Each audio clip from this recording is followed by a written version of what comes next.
Montesquieu separation of powers. First ఎవరి Montesquieu ఎవరో కాదు, ఫ్రెంచ్ ఫిలాసఫర్, 18th సెంచరీకి చెందినవాడు. 18th సెంచరీకి చెందిన కూడా ఇప్పుడు 2025లో కూడా ఆయన యొక్క థియరీని మనం ఫాలో అవుతున్నాము.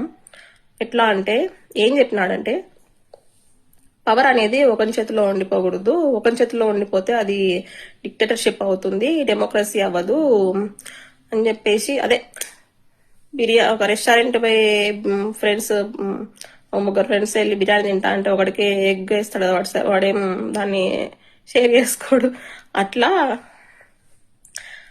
పవర్ అనేది ఒక చోట ఉండకూడదు, షేర్ అవ్వాలి అంటాడు. సో ఏ విధంగా షేర్ అవ్వాలి అంటే లెజిస్లేటివ్ మొదటిది, రెండోది ఎగ్జిక్యూటివ్, మూడోది జుడిషియరీ అన్నమాట.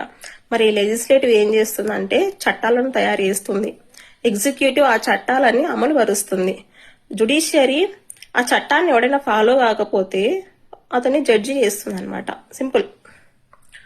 సో మన ఇండియాలో ఏం జరుగుతుంది ప్రస్తుతం చూద్దాం.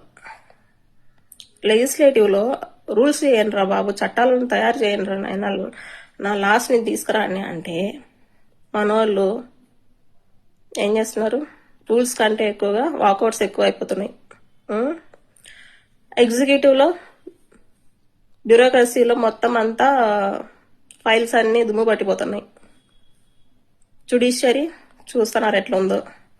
ఈరోజు చీఫ్ జస్టిస్ మీదనే షూ ఇసిరేస్తాడంట మొహం మీద.